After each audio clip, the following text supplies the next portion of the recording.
we want to talk about what's this thing about incubators, why there are so many of them.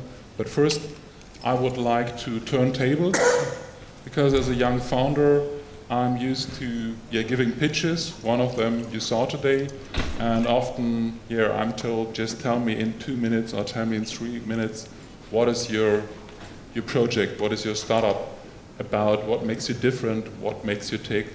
And so I would like to invite you to do it as a similar form.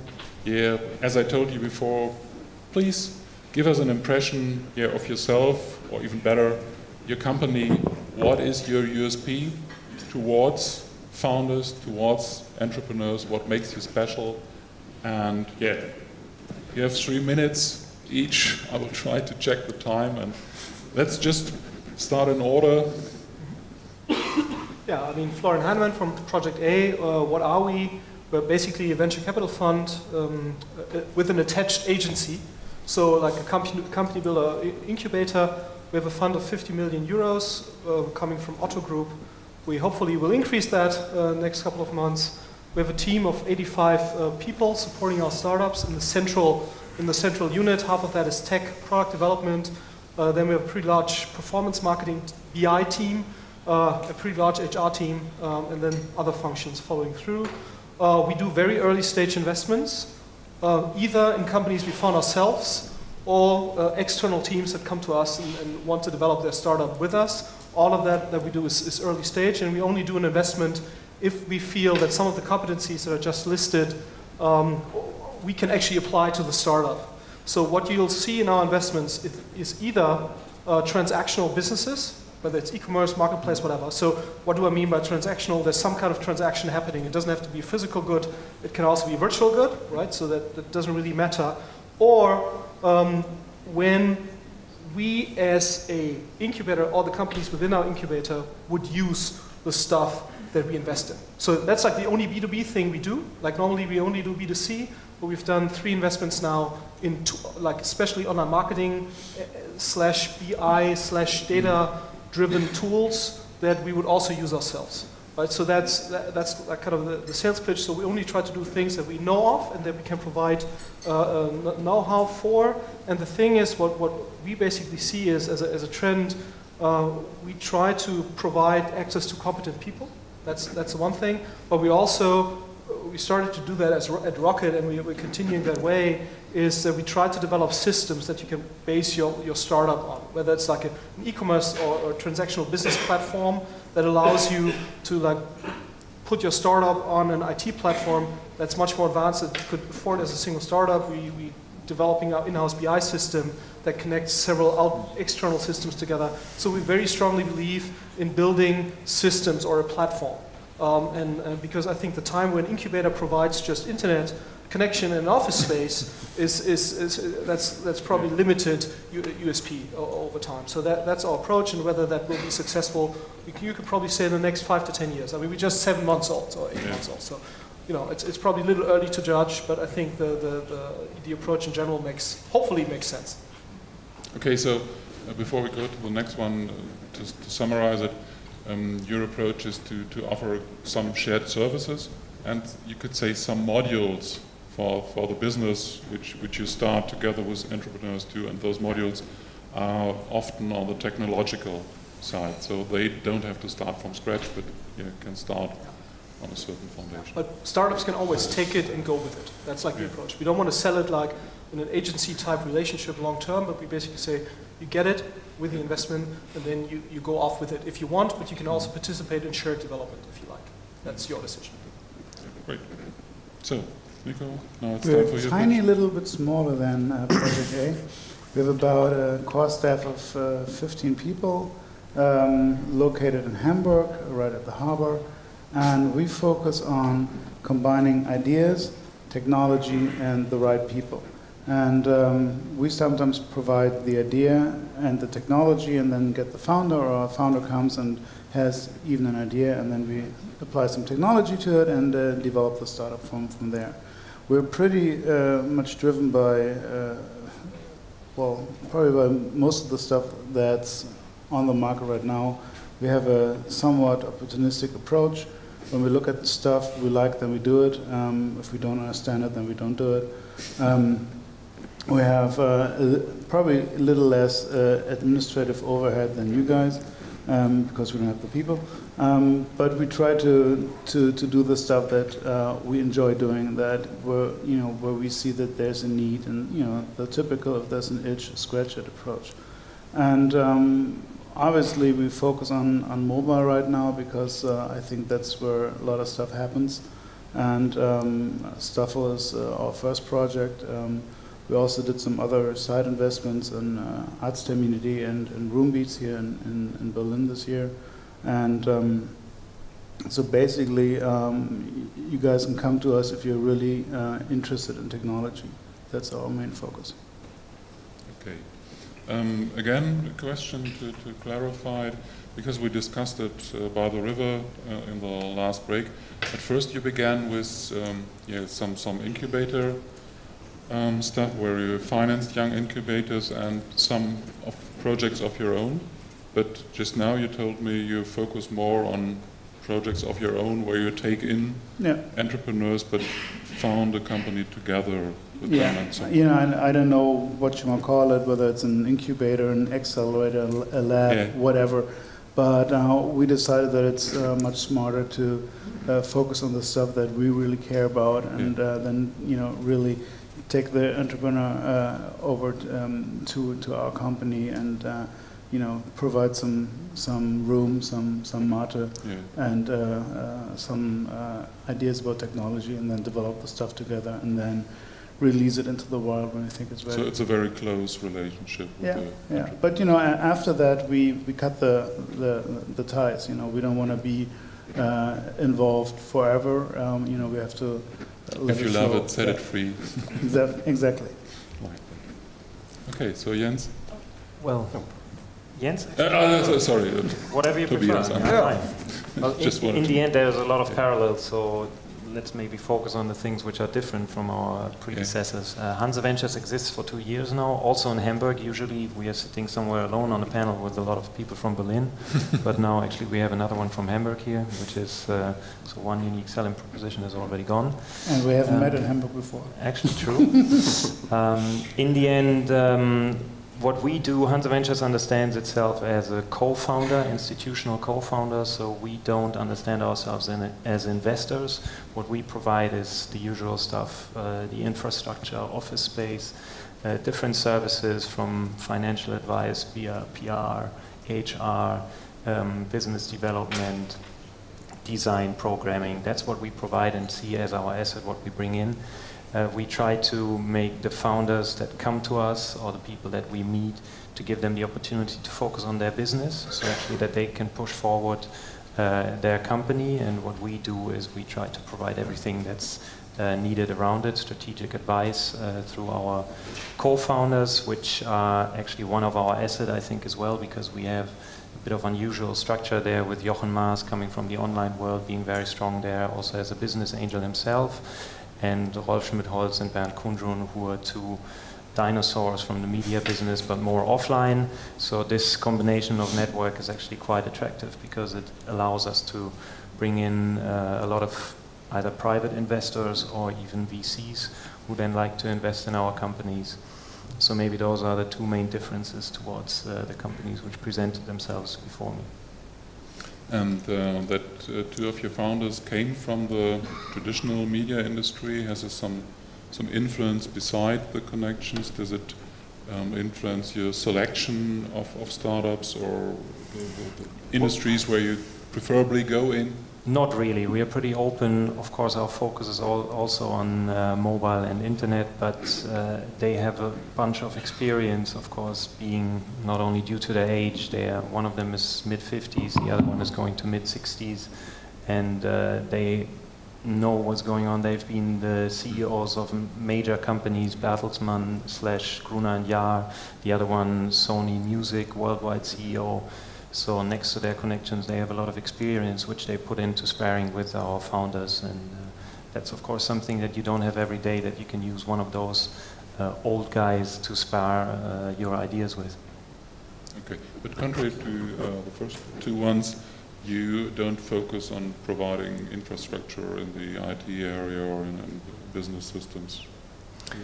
No, actually we are open there to whatever comes up, whatever we find interesting. What we don't do is basically focus on things which have a lot to do with only offline business, meaning that you have a lot of stock and capital intensive businesses. That's not what we do. But on the other hand, there's no limitation to what we think. So now, sorry.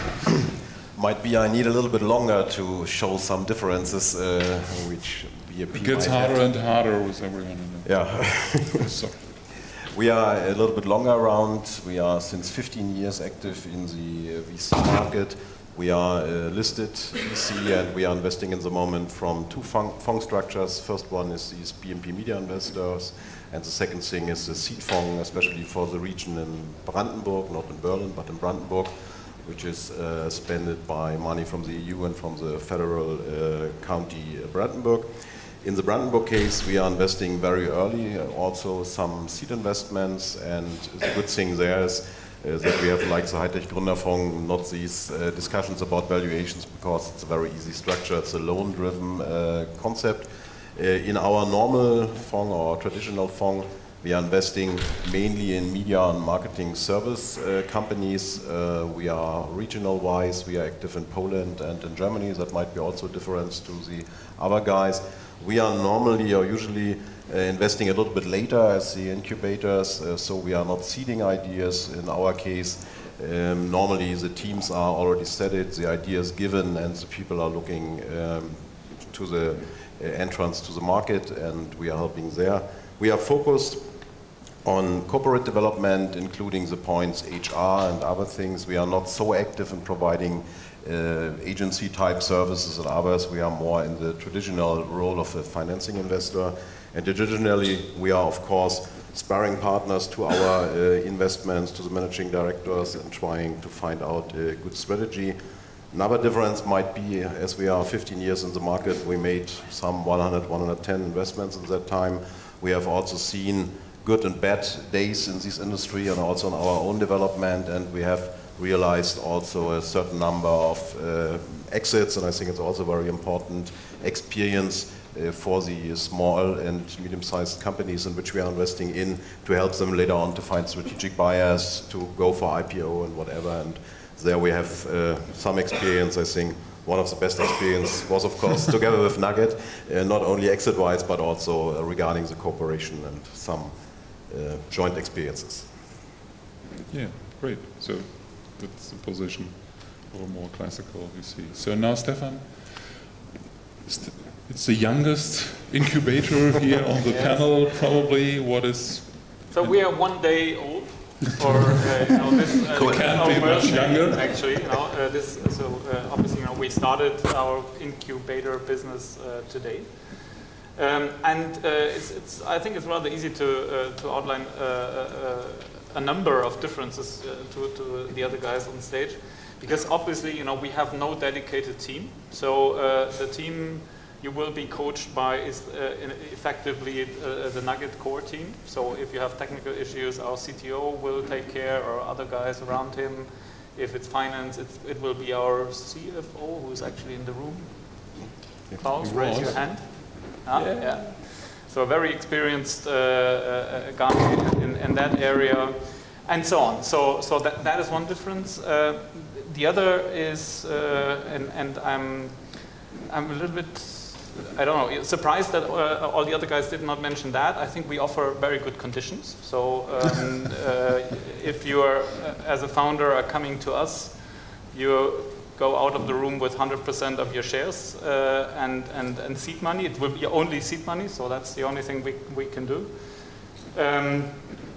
I think the main difference is the type of businesses and startups we want to attract, because obviously, it's not that we sat down and thought, well, let's do an incubator, we want to make money or something like that. It was more like, how can we generate more value on top of the cookie-based kind of ecosystem and business we are in. So 90% of German online users, for example, are carrying around a nugg.ad cookie and are somehow, connected to our system. Tons of ad servers and websites are using our system to show relevant ads and to use that information. So the idea is pretty obvious, and I think that's a completely difference, you know, to the other guys, that we are trying to connect businesses, ideas, startups that fit into that kind of ecosystem, so to say. So for example, you know, if you want to run a data-driven, say, recommendation business, it is absolutely crucial to get access, you know, to data, obviously, you know, which is websites, which is systems that work based on data, which are able to show recommendations and this kind of stuff. It's called in German, it's the Warmstart-Problem, so a cold start problem, you know, that usually you're starting this on a green field with nothing, and our advantage is that we can connect you to that ecosystem. Of course, we need a buy-in from our clients, so guys like Axel Springer, Pro7.1 and all those guys running those websites. But we are thinking, you know, if we have someone with an exciting idea, they will be absolutely happy to support that. And then we can provide a huge startup advantage, you know, that they are connected immediately to a huge system, which is not only in Germany, but across 14 different markets in the EU available. So I think that's what it comes down to. And perhaps the last thing, which can be derived from data, but I want to mention it explicitly, is the kind of businesses also in terms of exit-wise. You know, so we are not so much interested. I know some guys will hate me for that, but we're not so much interested in making money, you know, which is what those guys are after. Of course, you know, we don't want to lose money, you know, but it's rather really the idea to attract things that create value or that go into privacy controls, for example, which will never be funded, you know, by I'm not looking anywhere, but you know, other types of founders and businesses. Okay, so the main difference is service-wise, because limited resources for that, and that it has to be an idea which would fit into the nugg.ad ecosystem, or which would benefit from it, or it would give benefits back into the system. So that's okay. So, but it was hard for you to stay in the 3-minute limit, so I'm offering you an additional advantage. We want to talk about this boom of incubators. So why did you decide to do it with an incubator? Why did you decide to found an incubator? Well, it's, you know, we sat down with the team and thought, you know, how can we generate more value for consumers, especially, you know, as we're pretty much an advertising business. And I think we focus something all big, especially bigger companies, bigger than ours face, but also us, you know, that it will be hard to do everything alone, you know. So, and this whole notion of an ecosystem where people can connect through APIs and so on was in the room. So it was pretty obvious to say, well, we have to attract new guys, you know, founders, guys with new ideas that take that as an advantage, what I just outlined, and say, but we want to do our own thing, you know. We really, sometimes the good ideas are pretty often, you know, our experience is just 6 years back. The good ideas are built based on founders, so you cannot employ those guys. Okay, so let me ask the other incubators too. What do you think? Why do incubators currently happen so often to be founded? Why are there so many coming onto the market just now? Because it's kind of obvious, and it wasn't the case until some 12 months ago, or why did it happen? I think if you compare, I mean, a lot of people are comparing, or doing, not comparing, but doing comparisons to Silicon Valley or the US. Yeah. And I think if you do that, I mean, in the US you have a lot of biographies going like, the guy has been with PayPal, then with LinkedIn, then with eBay, and then started his own company.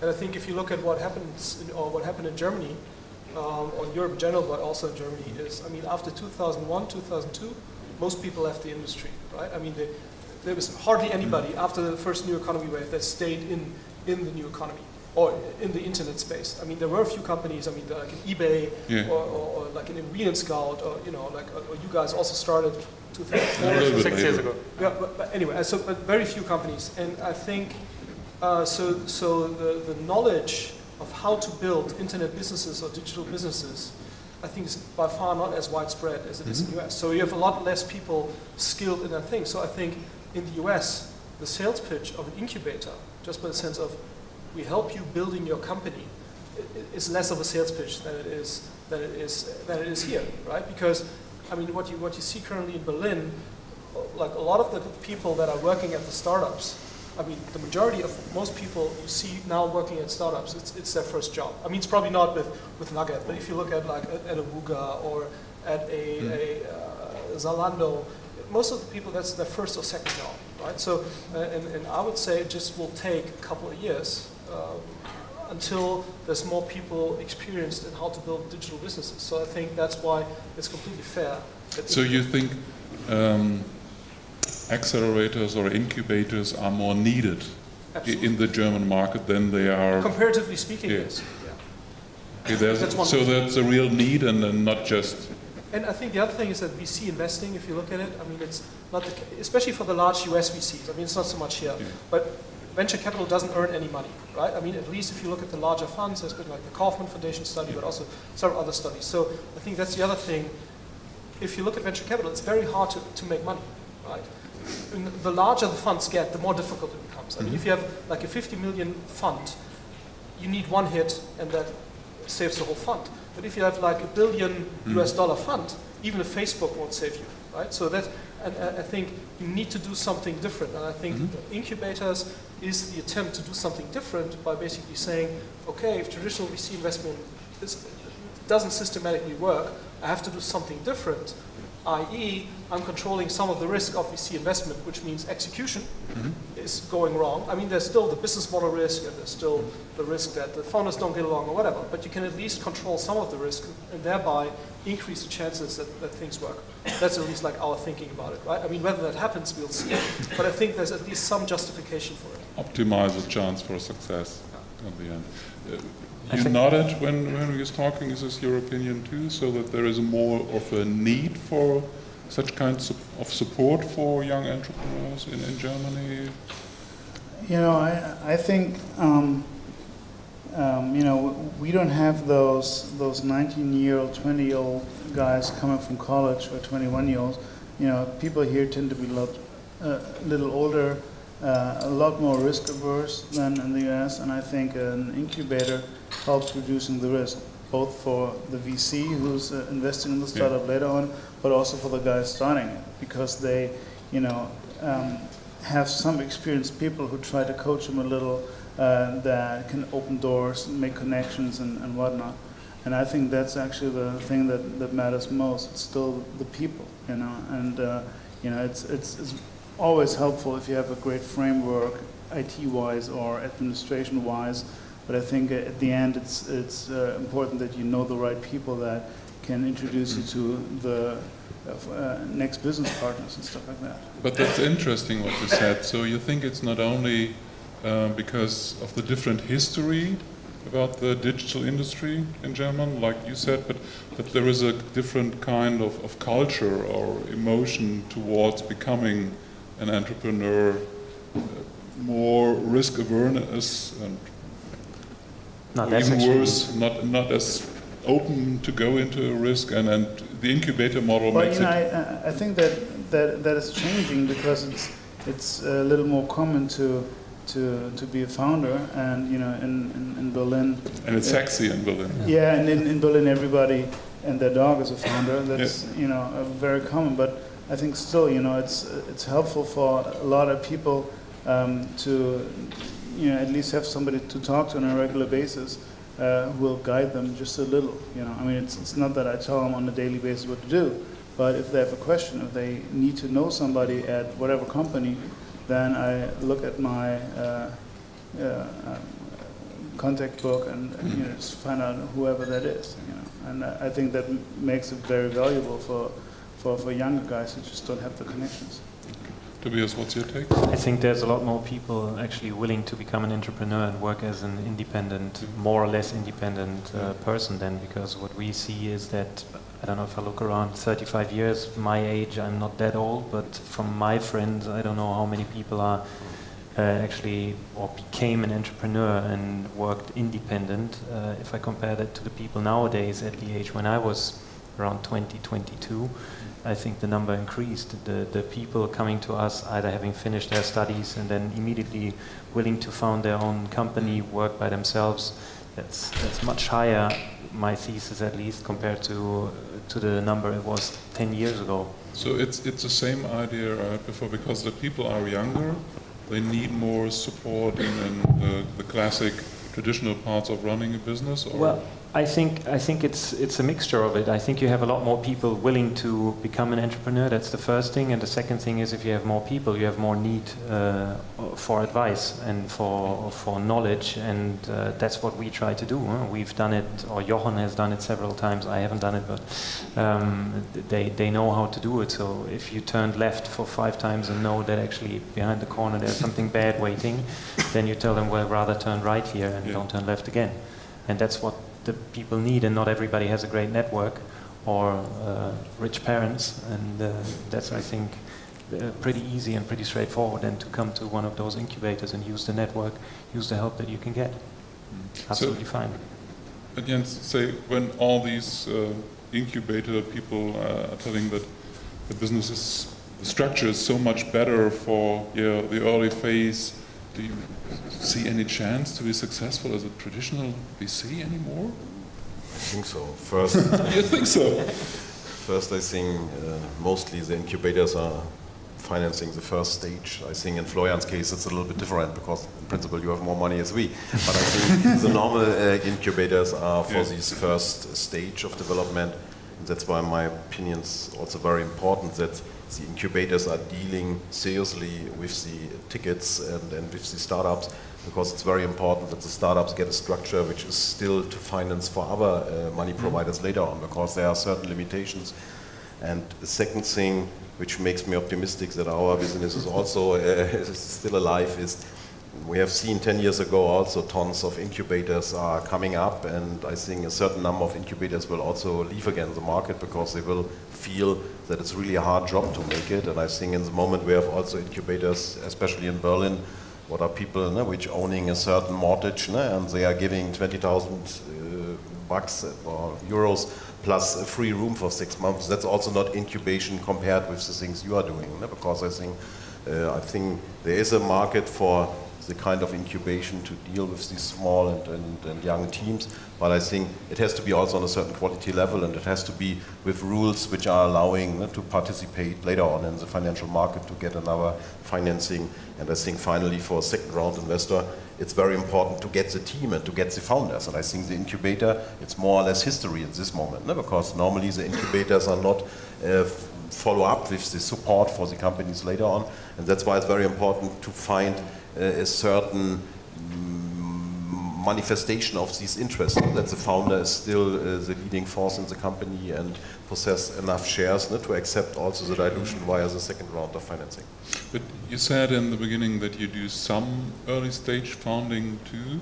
At first it sounded as if you would say that incubators are typically just for the very early stages, for the seed funding, and then the VC steps in after the company has found a structure, the team. But you do seed investing or early in stage investing too. But what is the difference, for example, how would you describe the typical startup which is perfect for you to do an early investment in, and then what would be more fitting for the incubators?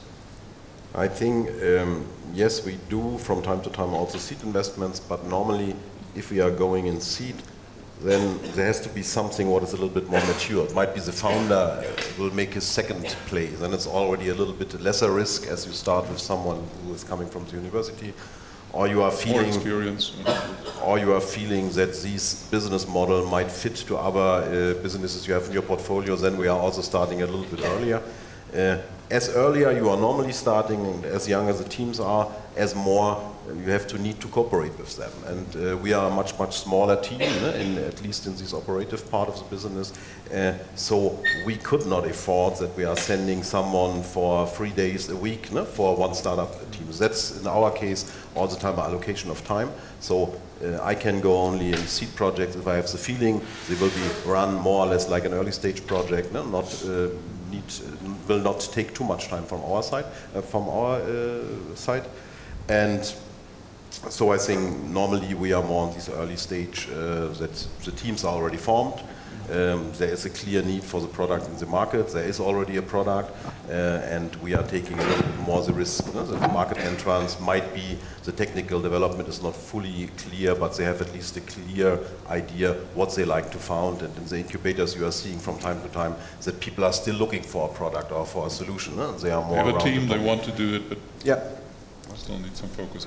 But on the other side, on the incubator side, is there some scheme or some characteristics for what you are looking in investments? Nico, you said just I have to like it basically, and then I do it with the guys, or is there something more specific on your side? I mean, how does someone have to look to be interesting to you from the idea? I think our precondition is that we have to be able to apply some of the competencies we have in-house, right? I mean, that's the first thing. The second thing certainly is we have to think that the market or the business model can be turned into something that's sufficiently big. Okay. I mean, nobody knows, right? I mean, we're not doing calculations like we think that if you get 2% of the market, then it will be 1.5 something. But I mean, nobody knows, right? So the only thing is, what we try to estimate is something that if you do it really, really well, will be worth something 20 to 50 million euros. Because what we think is, I mean, a lot of the VCs you talk to, they tell you, oh, we are looking for businesses 100 million plus. Right? And if you look at what has happened in Germany so far, realistically, right? I mean, there's probably 10 exits, 100 million plus, or that'd be 15, right? But something like that. I mean, it also depends on what you count as internet. Anyway, but not very many. So we basically say, if a well-run business is exited at 25 million euros or 30, that's a big success, right? And that's quite regularly happening. So if you look at things like Ladenzeile or Kaufda, you know, this is like things that are considered as great success. But that's normal in Germany, right? So we basically try to think, is the business something that if we do it right, in 3 to 5 years, it can be turned into something like that. And if it's turning bigger, I mean, nobody thought that a Zalando would turn that big, right? Nobody would, no. I mean, selling shoes online? Well, right? So nobody thought that. So it's very hard to predict. The only thing that you can basically say, that can be something substantial, and this cannot be something substantial. And substantial starts for me 20 to 50, and if it turns bigger, that's great. So basically it's an estimate of potential. And then we look at a team, right? Yeah. That's I guess that's valid for all. I mean, that's valid for everybody. Okay, Nico. Well, and then I rely on my gut feeling, and I have a lot of that. But basically, you know, yeah, you're totally right with all your assessment, especially the 100 million plus thing. I always find that very interesting when everybody says, you know, we need to have a 100 plus exit. You know, nobody really does. But I always look at things, and I always wanna anticipate where, you know, the user behavior changes and where a new technology at the same time appear and somehow form something new. That's what I find interesting. You want to be at this pivotal moment. Oh yeah, and then, you know, in the ideal phase, then we also have a business model for that. But at the first, when we think about what we can do, and we have this idea, then we want to apply technology to it, and then, you know, figure out what it could do and what it could become, and then we think about the business model later on. It has to look sexy at first. I don't want to say sexy, but I think it has to be something different and new. You know, I don't want to, you know, look at a business that's really doing well in Southeast Asia and then transfer it over to Brazil. That, you know, that is a wonderful model, but, you know, just not for me. I'm interested in the technology. I want to do some, you know, I want to reinterpret stuff and, you know, have some sort of disruptive angle where we do something new and, you know, get on somebody else's nerves. You know, and also at the same time provide something of value for the user. You know. Okay, but it's not that much on size, but on this pivotal moment, on this disruptive potential. So, would any one of you happen to invest in something where you think, yeah, this is a niche market, it probably has limited potential, but it is nice and it might be a safe business to do? You would? Why? Yeah, sure. Because as I said, our approach is, I think, really different, especially in that dimension. Because just take privacy controls, for example. So I think we heard a lot about that during the last 2 days, and it's obvious that there is a room for companies, going into that and offering new kind of services, data management kind of tools, and so on. And you can imagine, that the business model for something like that might look okay, you might make it profitable after 5 years or so, but perhaps even not. But it will never be, I would say, it will never be big. It's a plug-in, something that is nice, that privacy guys like. For us as a company, with a sustainable business model already, that would make perfect sense to have something like that, where we perhaps not, where we could not do something at the same quality on our own. But I think these kind of businesses would simply have a hard time convincing those guys here on the right side. I think it depends, actually. Different kind of valuation, because it creates also some value. Yeah. It's not a financial Absolutely. value; it's a value on the other side more important. But sorry, no, that's absolutely fine. In the end, I think that's true. That's the first point, and the second thing is, if you knew right at the beginning which niche is maybe becoming big at one point, that's. So but most often you never know. I mean, it has to have some sort of scalability, some sort of music, but in the end we don't know what's going to become big. You said Zalando, you didn't know. So of course we would take a risk if we saw and if we liked it, why not? So I would like to open up the round now a little bit, and I very much hope that there might be some questions from the audience too. So now is your chance to talk to those guys with the money, ask them some really tough questions. For example, I never asked about valuations, how much do they want of your company or how much they might give you for it. So I'm a polite guy, I would never do it, but maybe you can. Sure, as much as I want to debate about privacy controls that are becoming a big business, I'm curious what you guys think about, like how you're pricing rounds, if you're doing convertible notes or if you're actually doing priced rounds, and what you think about that. So it feels like it's a big sort of subject of debate in the States. So, did you get the question? I mean, I can try. Yeah. So normally, if you do a first investment in a company, it's a real investment in the sense like we get some equity and you get some money as a company. Where we often do convertibles is in a follow-up round. So we're usually looking for somebody like you to do a follow-up round, and we would support the follow-up round doing like 20% of that or 15, whatever is needed.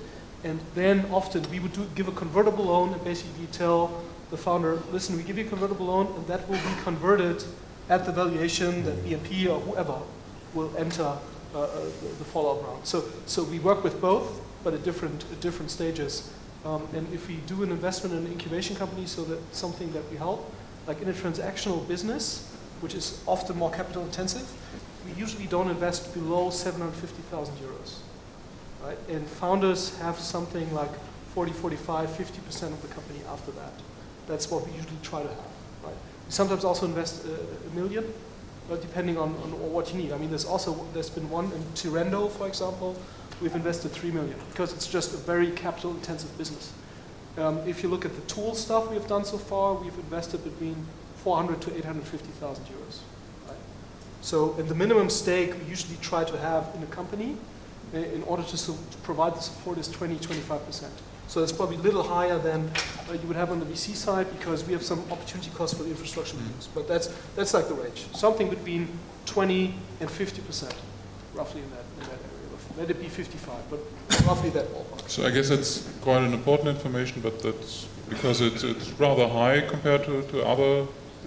You want to have a quarter to half of the company, even in the seed stage, for example, because you provide more parts of the company. That's not very high compared to other incubators, actually. Yeah, probably. I know others, but. And we also invest some money in it. That's also the thing, right? Because a lot of we give you 750,000 to €1 million. Yeah. And after that, Because, well, some other incubator, I'm not mentioning names here, but No, they will no. tell you, we want 60%, and then we are not doing the investment, but somebody else is, and I'm shipping in 50,000 or so. And because we strongly believe in, that founders should be still in control, you know, and they should be financeable, also by external investors, because we are not ourselves. We have some money in the fund, but still, our goal is rather, or also our mission is, to do early stage stuff, right? So we rather want to do 30 projects over 6 years than having 10 and putting like 5 million each into each project. That's rather the goal, because we think that in an early stage we can deliver more value. Okay, maybe that is something you make a quick statement to first regarding the kind of investment, just to share, or convertible notes too, and then what are the typical ranges of investment you would like to have in the I would answer with a clear and concise, it depends. Ah, great, yeah. Sorry, I mean, it really depends on the founder, on the need for the company to bootstrap into a real company, etc., etc. So, whatever helps. Statements? We have normally in average something around 25 to 30% in the companies, and our sweet spot in investments is 1.5 million. But we are making it normally stage by stage, milestone-based investments. And with these seed fund in Brandenburg, we are investing loan-wise. They are taking 15% of the nominal value and giving loans up to 1 million. And these loans become converted in the next round as the new investors jumping in. So I think same structure. That's pretty much also, as Nico said, it depends, but what Hanse Ventures usually brings in is more the infrastructure and the services compared to the money. So it's more that we organize then the round, but what we bring in is partly, of course, also money, but that is exactly what depends on the idea and on the people and what they bring in.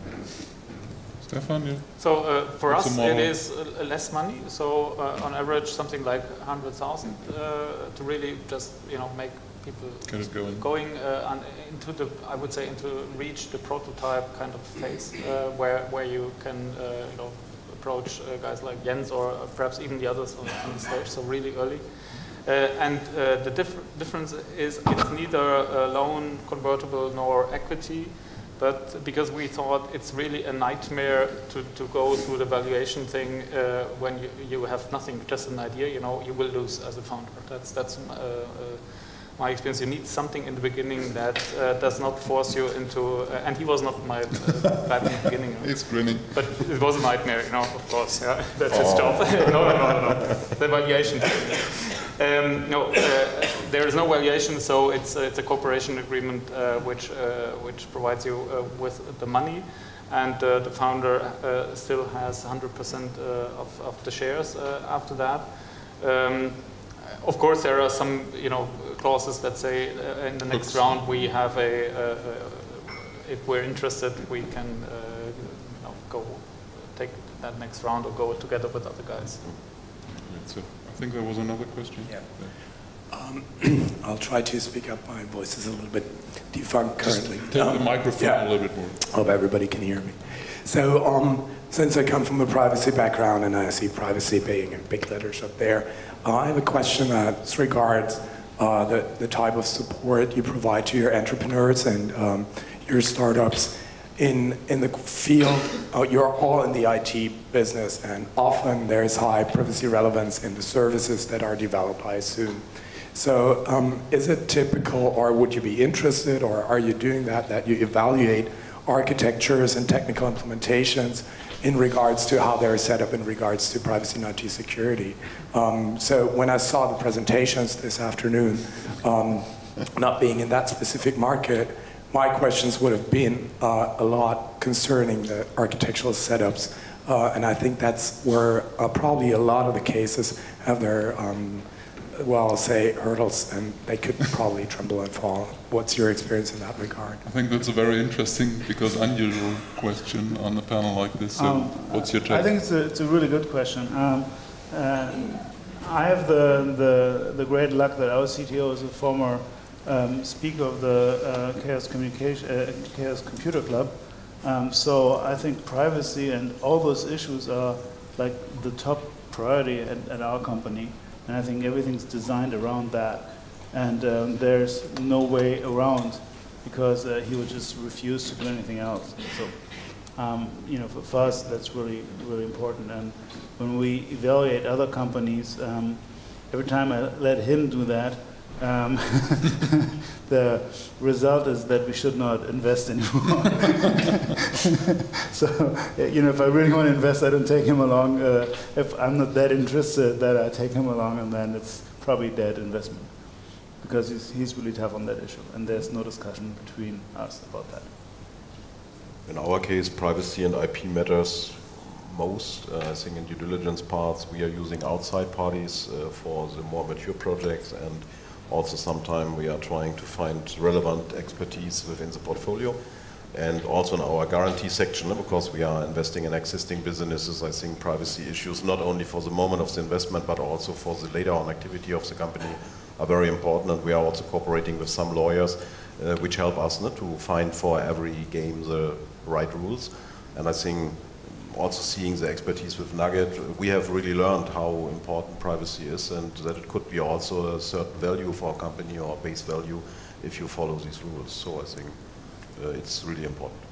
I think if we invest in existing businesses, we have two CTOs basically that would do technical due diligence, and two things are important there.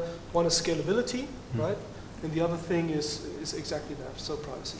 Or Privacy? data security. Data security. Security. Data security. I mean, privacy is only one aspect of Yeah. that, right? So it's rather data security, because you don't want any fuck up there. So, For us, the answer is Horax. For the guys in the room who know him, or Christian Pfeiffer just sitting there. So for us, obviously, you know, privacy is really in our DNA, and we made a good experience in really putting it on the agenda at day one of the company. So that would be my advice for. And I think no one would get around Horax, you know. I know. If you want to enter this kind of ecosystem, and we're very proud to have this zero price seal, and have managed to go into that dialogue with the privacy guys. Not only data security, but really, you know, in our field, it's important to really get a buy-in kind of, you know, from privacy guys. Yeah. And we would help our you know, investments to get there, obviously, as well. So if we just have to believe these guys, there might be the case that yeah, an incubator or a very experienced VC might actually lead to startups which focus more on privacy issues, as if just two guys in a garage come up with the idea and not thinking about it at all. At least I hope so. But to be very honest, I mean, these things, at least, even if you're in your business, that's key from the start, right? Yeah. But I would say normally, I mean, these things are important, but in fact, They shouldn't. If you don't reach a certain size, it doesn't really matter whether your data is secure, because nobody cares, right? So I think one has to always have that in mind. Timing. I mean, for Zalando, that's key, right? Or for Groupon, that's key, because I mean, you have so many problems anyway. You don't want to have a problem on that side. But if you do, like, I don't know, if you're an e-commerce business with 1 million or 500,000 revenue a year, you know, I mean, you have other problems. Right, than that. But on the other hand, it's every time better to start it and to have it in the rules of the company, because I want to change it later on. It's a question of priority, right? I mean, with you guys, it's absolute key priority, because you cannot do without that. But if you're selling, I don't know, shoes online, you have other things to worry about. I'm getting signals from the corner that we're already reached our time, but maybe there is one last question or not. Yeah, just there. Okay, so let's call it quits, and I say thank you for the panel. It was interesting. At least I didn't expect a question about privacy, but it was very interesting to hear your answer, and a little bit reassuring about the maturity of the industry. So yeah, let's just say thank you. Stephan, you stay. You have another role just now, and the other guys.